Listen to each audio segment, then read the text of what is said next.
पहले अपने शिव गुरु के चरणों में प्रणाम करती, मैया पार्वती के चरणों में प्रणाम करती, नीलम दीदी हरेंद्र भैया के चरणों में प्रणाम करती, सभी गुरु भाई गुरु बहन के चरणों में प्रणाम करती हूँ। मेरे प्रणाम को स्वीकार कीजिए। गुरु भाई गुरु बहना कथा सुनाने जा रही हूँ, कृपा करके कथा को ध्यान से सुनिएगा। ध्यान से सुनने से ज्ञान मिलता है। आधी अधूरी कथा नहीं सुनना चाहिए, क्योंकि शिव गुरु को अपमान होता है। पूरा कथा सुनने से कथा के रहस्य के बारे में पता चलता है, कथा में क्या बताया गया है, क्या समझाया गया है। इसलिए कथा को हमेशा पूरा सुनिएगा तो ज्ञान मिलेगा। आधी अधूरी कथा में ज्ञान नहीं हो पाता है। अगर मेरा ये कथा महादेव के भोले बाबा के आपको अच्छा लगेगा तो कमेंट में लिख के जरूर भेजिएगा। चैनल को सब्सक्राइब कर लीजिएगा। जो भी मैं नया नया वीडियो कथा डालती हूँ आपके पास पहुँचता रहे। आप हमारे कथा को ऐसे ही देखते रहें, अपना प्यार दुलार देते रहें। एक दिन महादेव मैया पार्वती कैलाश पर बैठे थे, तो महादेव बोले पार्वती से कि हे पार्वती, हम भ्रमण के लिए पृथ्वी पर जाना चाहता हूँ। तो मैया पार्वती बोली कि हे भोलेनाथ, जाइए, आपको जब मन करे तब जाइएगा। बोले कि आज ही जाना है, अभी थोड़ी देर में मैं निकलूंगा भ्रमण के लिए। देखूं हमारे जो भक्त हैं, शिष्य और शिष्यां हैं, वो कैसे उनका घर परिवार चल रहा, कैसे वो रह रहे हैं। पार्वती बोली ठीक है भोलेनाथ। महादेव क्या किए कि भ्रमण के लिए जब पृथ्वी पर आए, तो भ्रमण जब महादेव भोलेनाथ कर रहे थे, तो एक नाग उनके पीछे पीछे घूमता था। महादेव बहुत देर से गौर कर रहे थे कि ये नाग हमारे पीछे पीछे क्यों चल रहा है। फिर महादेव रुक गए, खड़ा होकर उससे पूछे कि भाई मेरे पीछे क्यों तुम चल रहे हो, क्या बात है बताओ। तब नाग ने बोला कि हे भोलेनाथ, मैं आपके संग रहना चाहता हूँ, आपके साथ जाना चाहता हूँ। तब महादेव बोले कि देखो, हम तो कैलाश पर रहता हूँ, तुम पृथ्वी पर रहते हो, धरती पे, हमारे साथ कैसे जा सकते हो। अरे हम तो देवता हैं, कब कहाँ जाएंगे, कब कहाँ से आएंगे, जा आ सकते हैं, लेकिन तुम कैसे जा सकते हो। तब वो नाग बोला कि हे भोलेनाथ, मैं आपके चरणों में रहना चाहता हूँ, आपके गले में रहना चाहता हूँ, आप हमें ले चलिए। अब महादेव सोचने लगे कि इसको ले कैसे जाऊं। फिर महादेव ने क्या किए, क्योंकि महादेव के गले में बांसुरी तो पहले से विराजमान है। तब महादेव क्या किए कि वो नाग के जो है उठा के झोली में डाल लिए। झोली में डाल के उसको अपने साथ ले गए कैलाश पर। जब कैलाश पर लेके गए तो वो नाग झोला रख दिए थे महादेव, जिस कक्ष में रहते थे जहाँ, वहां पर थैला रख दिए थे। तो वो नाग क्या करता था कि जब पार्वती सुबह सुबह उठ के झाड़ू लगाती थी, तो वो उनके झाड़ू में वो नाग लपटा जाता था। पार्वती बहुत परेशान रहती थी, रोज डेली झाड़ू लगाए, रोज डेली वो नाग को लपटा जाए उसी झाड़ू में आके। बस पार्वती उसको झाड़ के ऐसे फेंक जाए। यानी 2-3 दिन 4 दिन ऐसे ही हुआ। तब एक दिन महादेव सोचने लगे भाई नाग जो ले आया हूँ, तो उसको कहीं न कहीं उसको तो देखना पड़ेगा कि वो कहाँ रहेगा, कहाँ व्यवस्था उसका करूँ। लेकिन वो कह रहा मैं आपके गले में रहना चाहता हूँ।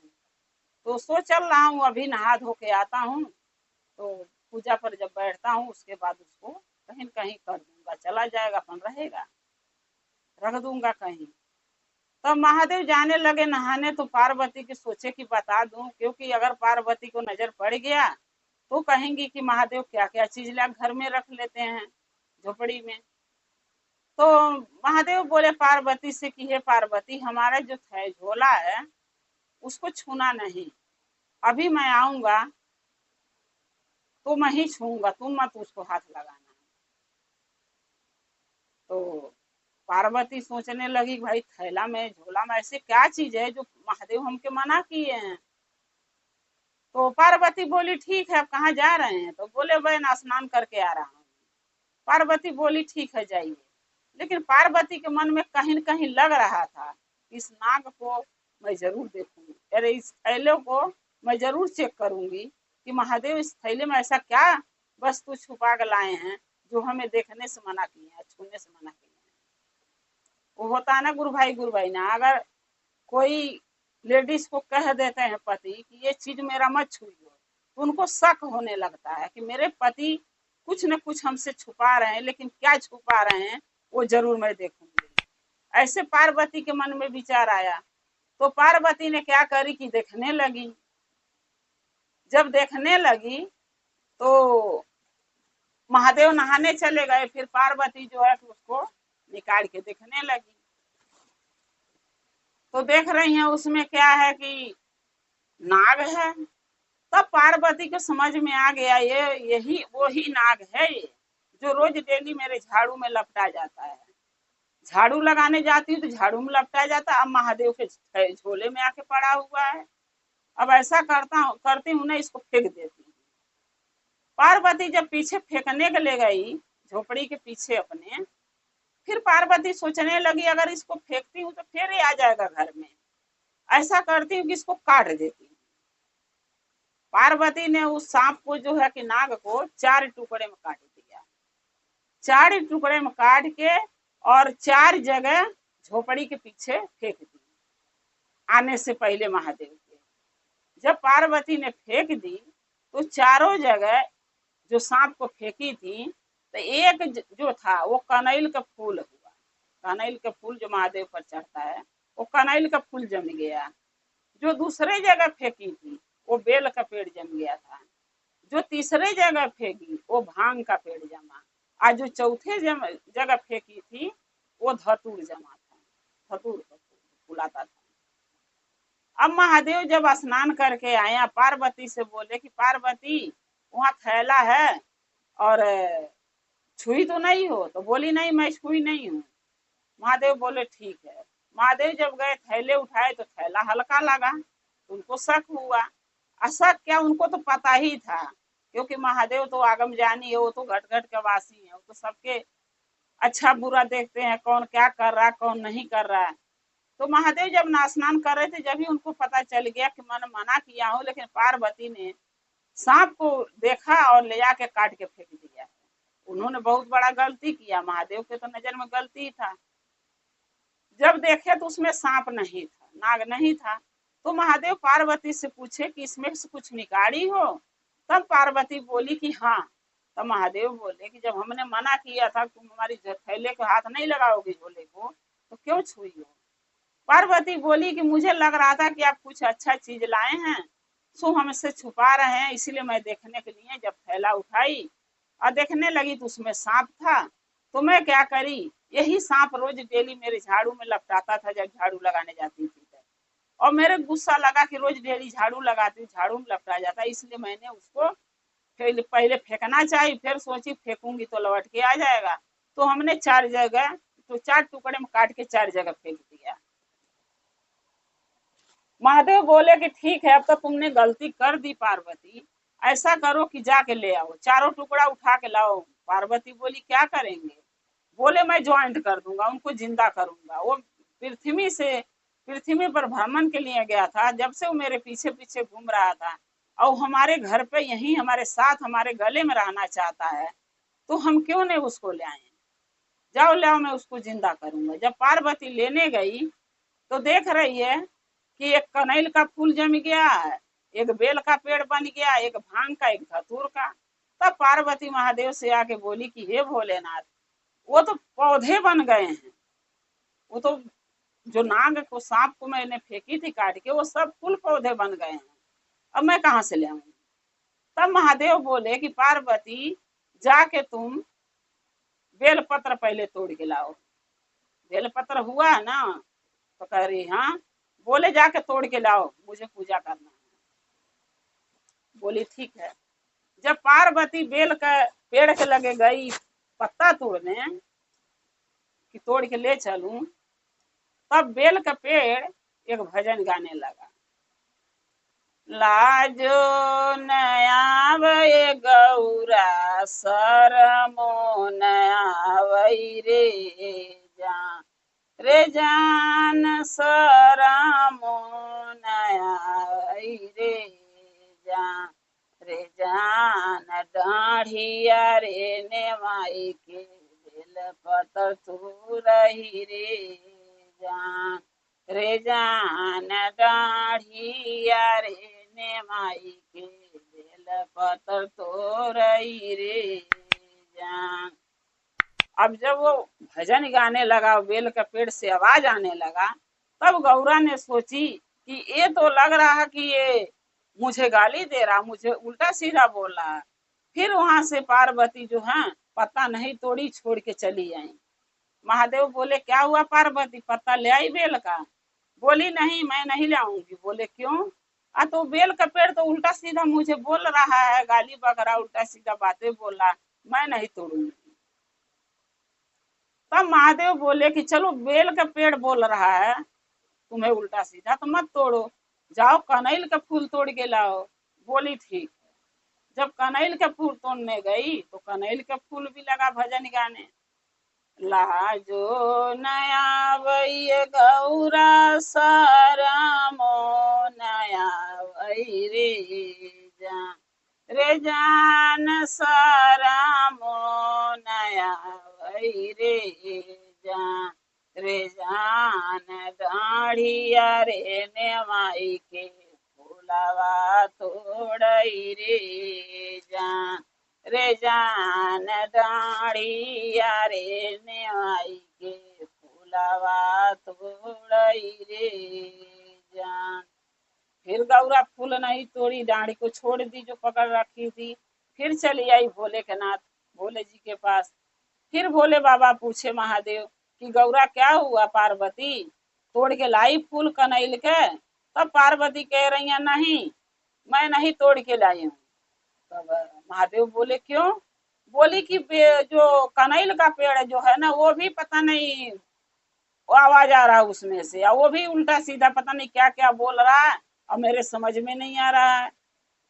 तो महादेव बोले चलो कोई बात नहीं, अब कनैल का भी तुम मत तोड़ना, अब तुम ऐसा करो भांग का पत्ता तोड़ के लाओ। बोली मैं नहीं जाऊंगी, बार बार आप भेज रहे हैं, बार बार वो पौधे सब उल्टा सीधा मुझे बोल रहे हैं, मैं नहीं जाऊंगी। महादेव बोले पार्वती तुम्हें जाना तो पड़ेगा और तोड़ के लाना भी पड़ेगा। पार्वती बोली अच्छा ठीक है। महादेव फिर गई। जब फिर गई तो जब भांग के पत्ता तोड़ने की सोची कि डाढ़ पकड़ू भांग का पत्ता तोड़ू, तो फिर भांग का पेड़ फिर भजन गाने लगा। लाजो नया वै गौरा सरामो नया वै रे जान सरामो नया वै जान रे जान डाढ़िया रे नेवाई के भांगिया का पतवा तोड़ई रे जान रे जान डाढ़िया रे नेवाई के पतवा भांगिया का तोड़ई रे जान। अब फिर का कैली गौरा जी, फिर चली अली महादेव के पास। फिर महादेव पूछे कि क्या हुआ गौरा, ले आई तोड़ के भांग का पत्ता? बोली नहीं, उसको भी तोड़ने का मैं सोची तो वो भी पता नहीं क्या क्या उल्टा सीधा वही बातें बोल रहा है, जो पता नहीं क्या बोल रहा, गाली दे रहा कि क्या बोल रहा, मैं नहीं जाऊंगी तोड़ने। तो महादेव बोले कोई बात नहीं, छोड़ो उसको भी रहने दो, अब जाओ तुम धतूर का फूल फुलाया होगा उसको तोड़ के लाओ। बोली नहीं मैं नहीं जाऊंगी भोलेनाथ, पता नहीं पौधे मेरे क्या क्या उल्टा सीधा बोल रहे हैं, मेरे समझ में नहीं आ रहा, गाली दे रहे हैं कि क्या बोल रहे हैं, मेरे नहीं समझ में आ रहा, आप ही जाके लाइए। महादेव बोले नहीं गौरा, गलती की तुमने तो तोड़ोगे भी तुम ही, मैं नहीं जाऊंगा तोड़ने। बोली ठीक है भोलेनाथ, अब तो गलती हो गई है, जा रही हूँ। फिर जब गई गौरा माई धतूर का फूल तोड़ने, तो फिर धतूर का फूल भी फिर भजन लगा गाने। वो लाजो नया वै गौरा सरामो नया वै रे जान सरामो नया वै रे जान डाढ़िया रे नेवाई के धतूरा का फूलवा तोड़ई रे जान, रे जान डाढ़िया रे नेवाई के धतूरा का फूलवा तोड़ई रे जान। फिर गौरा जी फूल नहीं तोड़ी धतूर का, फिर चली आई। फिर महादेव पूछे कि हे गौरा फूल तोड़ के ले आई? बोली नहीं। बोले क्यों? बोली कि धतूर का पेड़ भी उल्टा सीधा पता नहीं क्या क्या बोल रहा है, क्या वो कह रहा है मेरे पल्ले नहीं पड़ रहा है, मैं नहीं तोड़ने जाऊंगी। मेरे को तो सारे चारों चारों पेड़ उल्टा उल्टा सीधा मुझे बोल रहे हैं, मैं नहीं जाऊंगी अब तोड़ने। महादेव बोले कि छोड़ो, जाने दो, नहीं जाओगी तो रहने दो। तब गौरा जी पूछी महादेव से कि हे भोलेनाथ, ये बताइए कि ये चारों पेड़ कहना क्या चाहते हैं?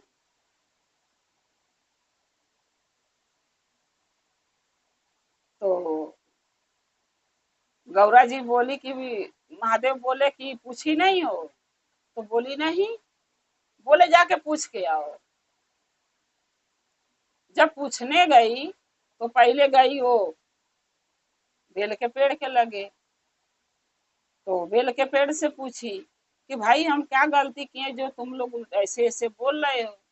तब बेल का पेड़ कह रहा है, तू जे रहबुए गौराया गल से बगल रे जान, रे जान गल से बगल रे जान, रे जान हम जे रहब भोले जी के गला मारे जान, रे जान हम जे रहब भोले जी के गला मारे जान। फिर ओकरे बाद गई गौरा जी वो काना है कनैल के फूल के लगे। बोली बार बार जाके पूछ के आके पूछूंगी नहीं, एक ही साथ सबसे पूछ के चलती हूँ कौन क्या बोल रहा है, कि ये सब बातें वो लोग क्यों बोले हैं। फिर कनैल के पेड़ के लगे जब गई तो कनैल से पूछी कि भाई तुम उल्टा सीधा हमें क्यों सुना रहे हो, क्या बात है, बताओ, इसका वजह बताओ। तब कनैल का फूल भी लगा बोलने, तू जे रहबुए गौराया गल से बगल रे जान, रे जान गल से बगल रे जान, रे जान हम जे रहब भोले के गलवा रे जान, रे जान हम जे रहब भोले जी के गलवा रे जान। अब उसका भी सुन ली। फिर गई भांग के पेड़ के लगे। बोली कि तुम हमें उल्टा सीधा क्यों बोले जब हम आई तोड़ने, तो बताओ।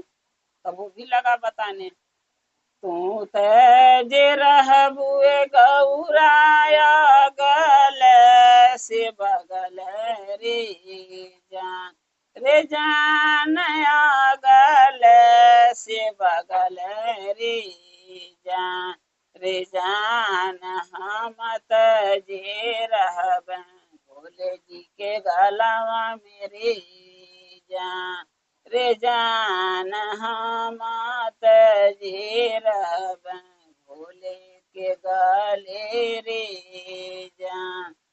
फिर वहां से गौरा हट के फिर धतूर के पेड़ के लगे गई तो फूल से लगी पूछने कि भाई तू बता, तू क्यों हमके ऐसे उल्टा सीधा बोला, क्या वजह, क्यों नहीं तोड़ने दिया फूल को कि मैं तोड़ के ले जाऊं? तब धतूर का पेड़ कह रहा है, तू जे रहबुए गौराया गल से बगल रे जान, रे जान गल से बगल रे जान, रे जान हम जे रहब भोले जी के गले मेरे जान, रे जान हम जे रहब भोले बाबा के गले मेरे जान।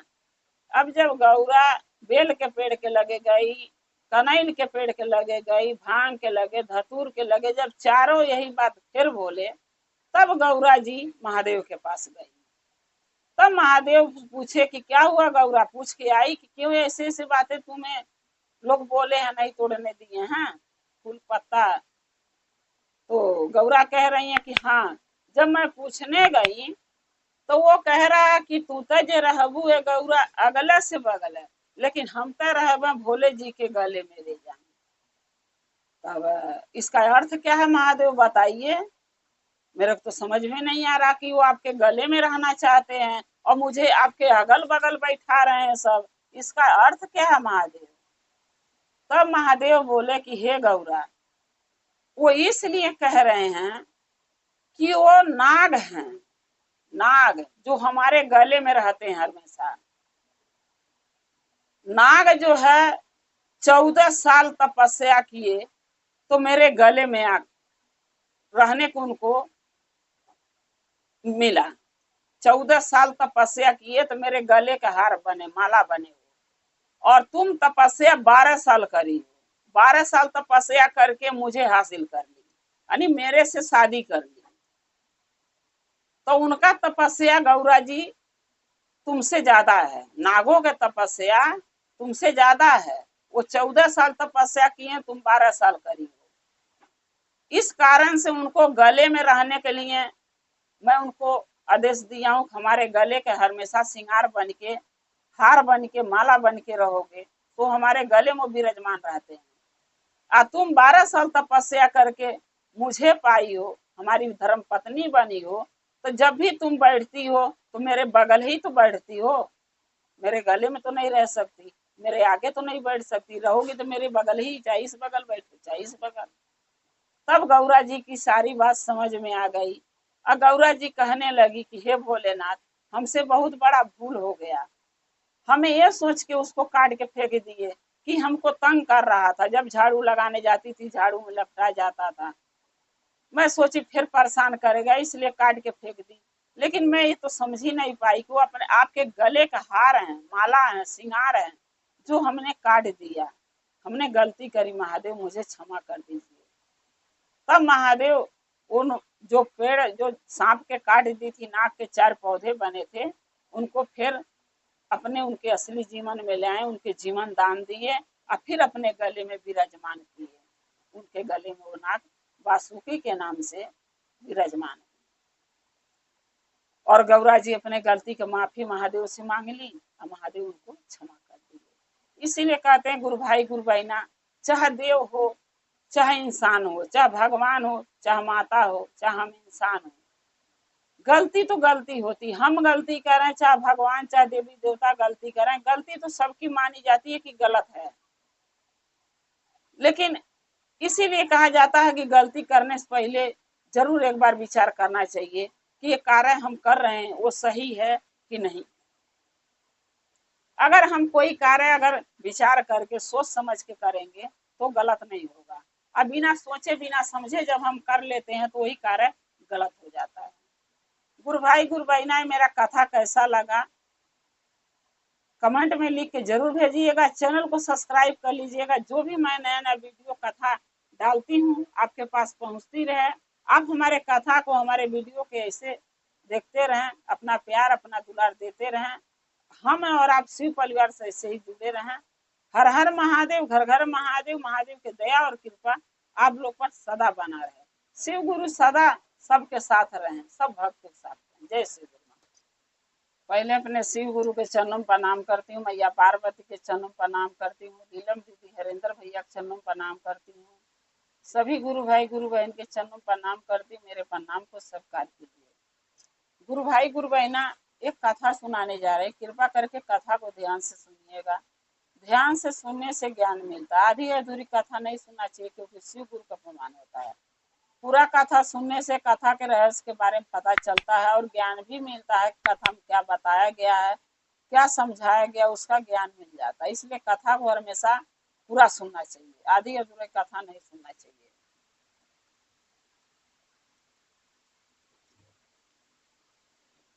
लोग कहते हैं कि इंसान इतना पूजा पाठ भक्ति करता है, सो महादेव कहाँ उनको मिलते हैं, कहाँ उनका सहायता करते हैं। कहने वाले बहुत से कहते हैं, लेकिन तो महादेव मिलते हैं, लेकिन उसके लिए थोड़ा तपस्या करना पड़ता है।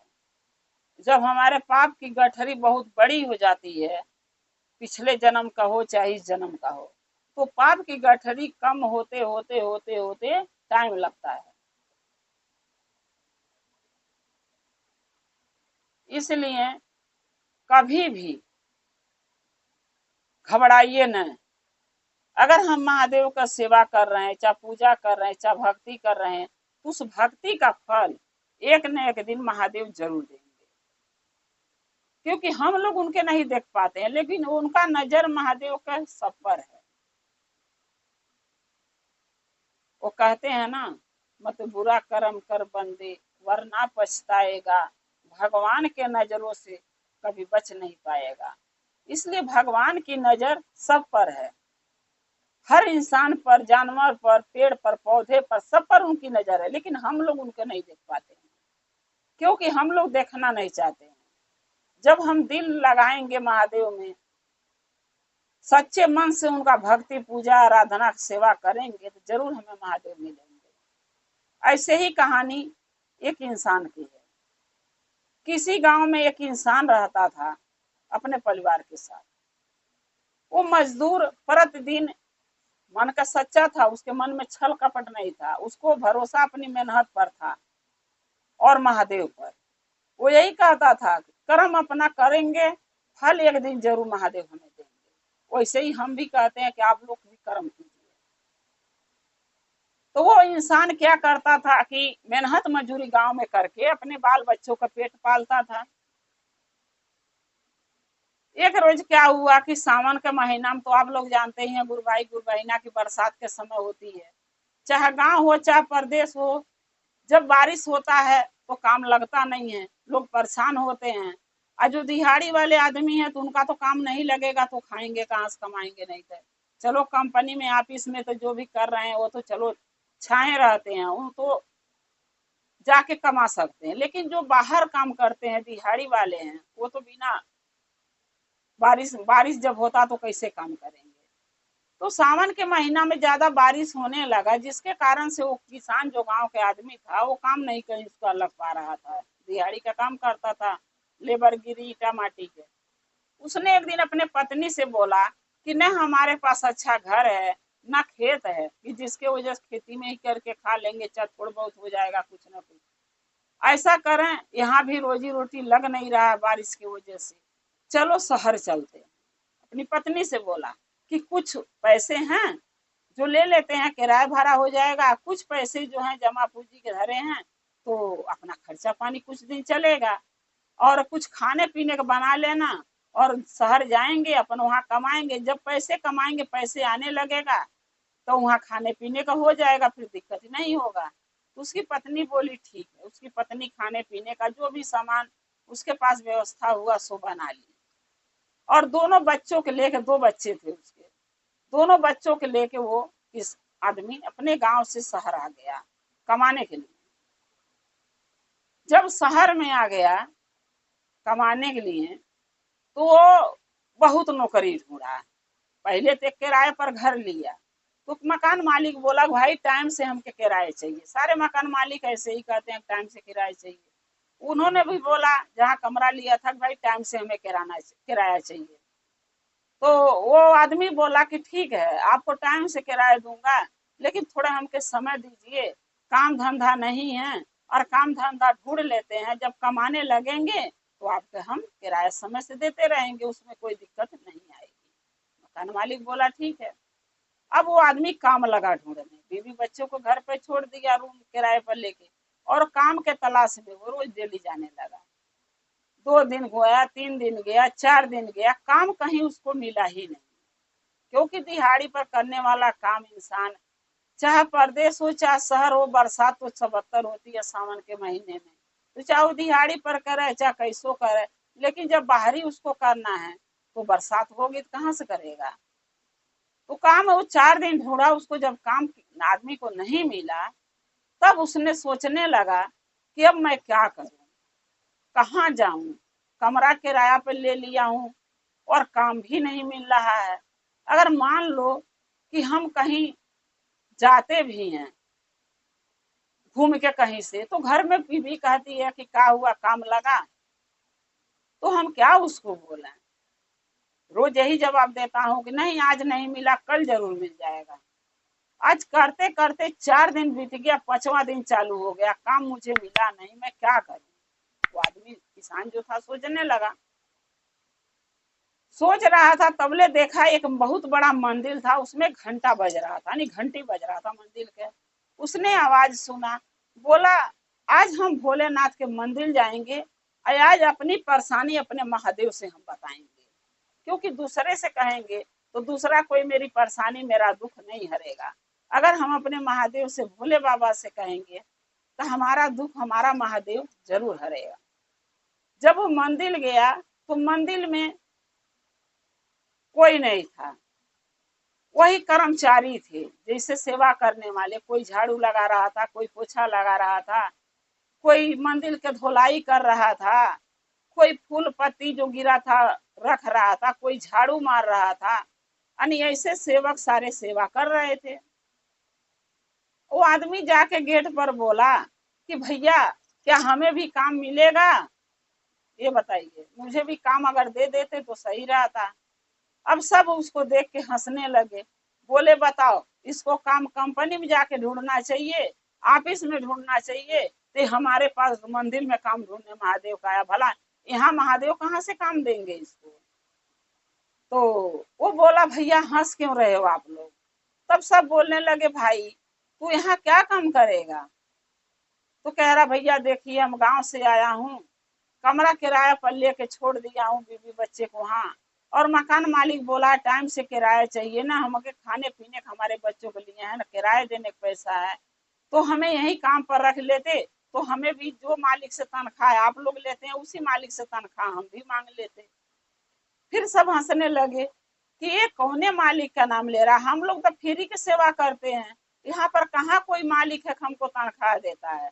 लेकिन ये बात वो आदमी को तो नहीं पता था, वो तो भोला था, उसको तो यही था कि लोग तनख्वाह पे काम कर रहे हैं, काम मैं करूंगा तो मुझे भी तनख्वाह मिलेगी, पैसे मिलेगा। फिर पूछा भैया क्यों हंस रहे हो।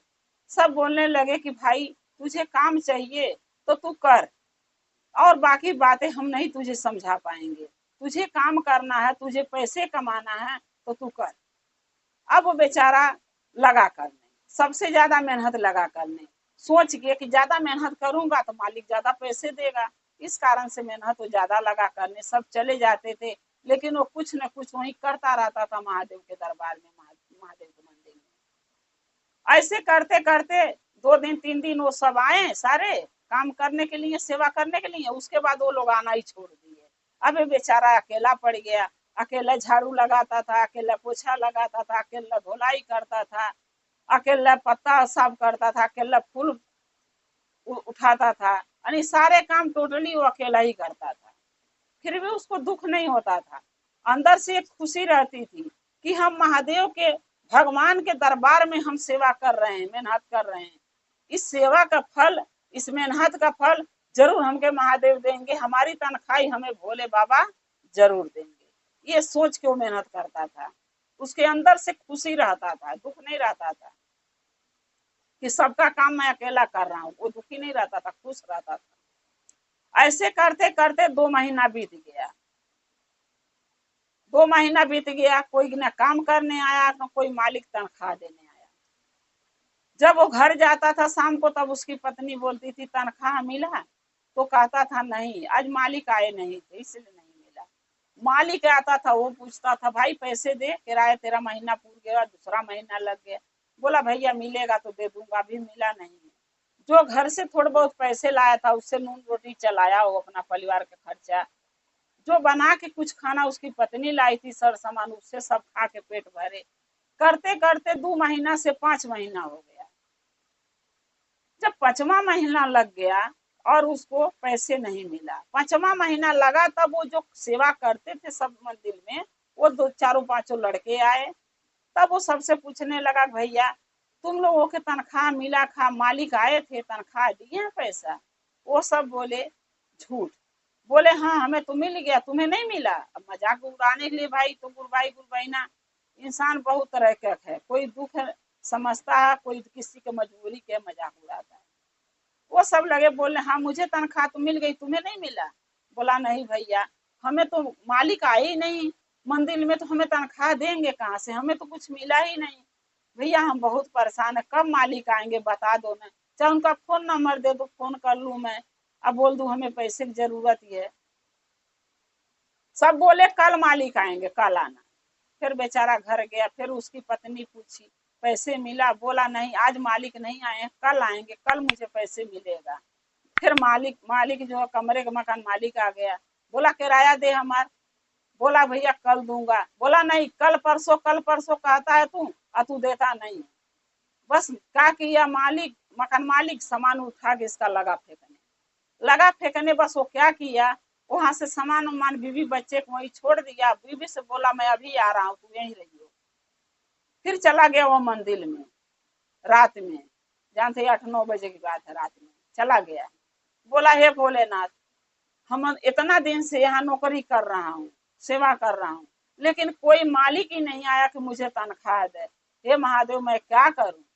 घर पर गया हूँ तो मकान मालिक सारा सामान हमारा बाहर फेंक दिया, कपड़ा लत्ता बर्तन, बच्चों बीवी सबको बाहर खदेड़ दिया। बाहर हमारे बीवी बच्चे खड़े हैं, मैं क्या करूं महादेव? मुझे कैसे मैं रहूंगा, कहाँ रहूंगा? मुझे पैसे चाहिए हे भोलेनाथ, हमारी सहायता कीजिए, मालिक को भेज दीजिए कि पैसे दें ताकि हम मकान मालिक के दे दें, हमारा बीवी बच्चे घर में चले जाएं। बाहर खड़े हैं सब। अब भोलेनाथ उसका पुकार सुन लिए। देखिए गुरु भाई गुरु बहना, सच्चे मन से किया हुआ पुकार महादेव जरूर सुनते हैं। वो सच्चा था मन का, सच्चे मन से महादेव के सहायता के लिए पुकारा। जब वो पुकारा तो महादेव कैलाश पर से उठे और सीधा एक सेठ का भेष बदले और चले गए उस आदमी के घर जो मंदिर में सेवा करता था। उसके घर महादेव गए और पूरे जितना दिन 5 महीना जो काम मंदिर में करके सेवा किया था, 5 महीने का तनख्वाह महादेव एक सेठ के रूप में जाके उसके घरे उसकी पत्नी को दे आए। बोले ये पैसे लो, आपके आदमी भेजे हैं, हमारे पास काम करते हैं। सो उनका तनख्वाह बना था, इतना दिन काम किए थे, 5 महीने से इतना पैसे बना था।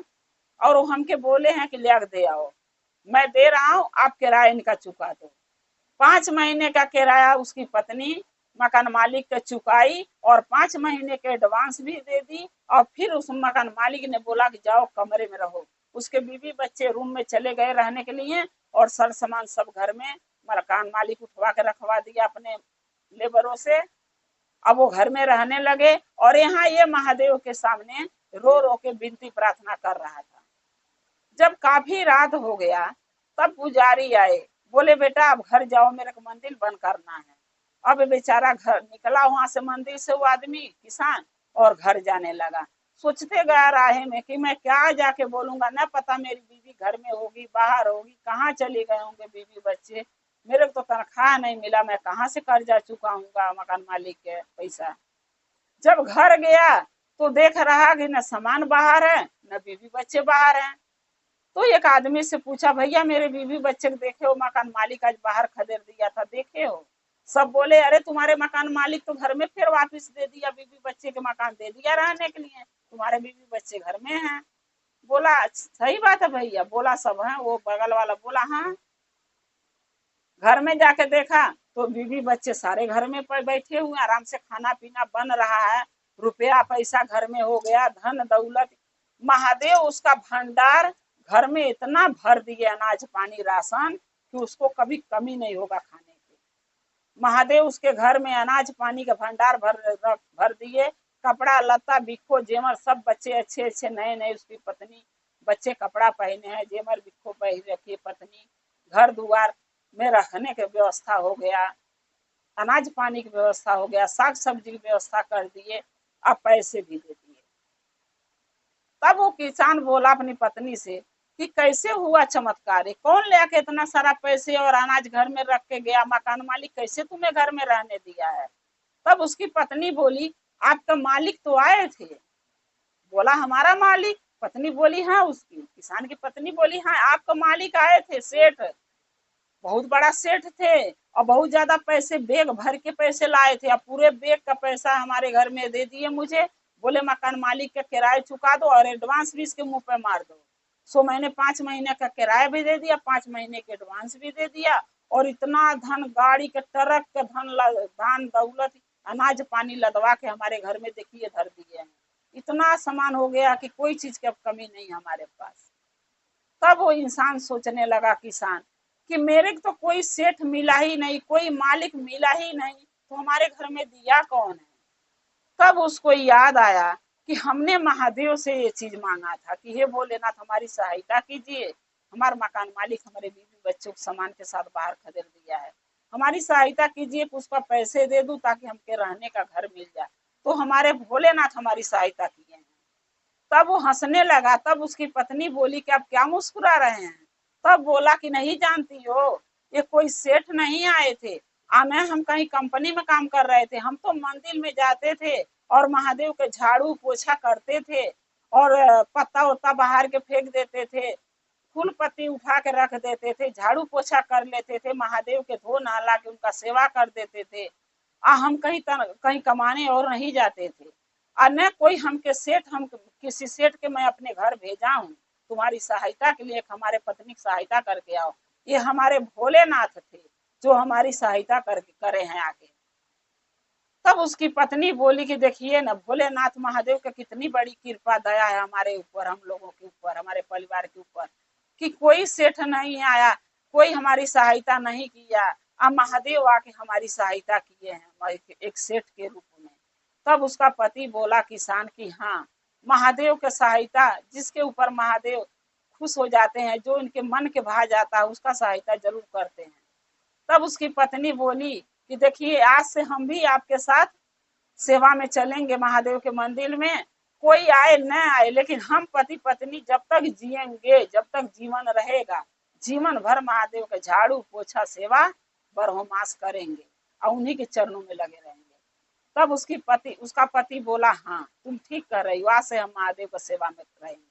तब से पति पत्नी दोनों महादेव का सेवा लगे करने, और महादेव उसके धन दौलत रुपया पैसा धन का कोई चीज की कमी नहीं दिए, जीवन उसके खुशियों से भर दिए। इसीलिए कहते हैं गुरु भाई गुरु बहना कि महादेव के अगर हम पूजा भक्ति आराधना सेवा कर रहे हैं, झाड़ू पोछा मंदिर में जाके लगा रहे हैं, महादेव का पूजा कर रहे हैं, एक लोटा जल चढ़ा रहे हैं, तो हमें महादेव कभी दुखी नहीं रखेंगे। महादेव सब देखते हैं कि हमारा कौन भक्त सच्चे मन से हमारा भक्ति करता है, पूजा करता, सेवा करता है, और कौन नहीं करता है।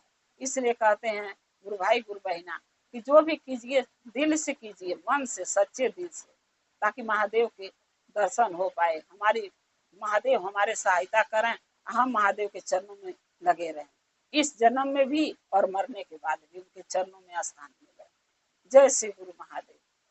गुरु भाई गुरु बहना, अगर मेरा ये कथा आपको अच्छा लगा तो कमेंट में लिख के जरूर भेजिएगा, चैनल को सब्सक्राइब कर लीजिएगा, जो भी मैं नया नया कथा वीडियो डालती हूँ आपके पास पहुंचता रहे। आप हमारे कथा को ऐसे ही देखते रहें, अपना प्यार दुलार देते रहें, हम और आप शिव परिवार से ऐसे ही जुड़े रहें। हर हर महादेव, घर घर महादेव। महादेव की दया और कृपा आप लोग पर सदा बना रहे। शिव गुरु सदा आप लोग के साथ रहे। जय शिव गुरु महादेव।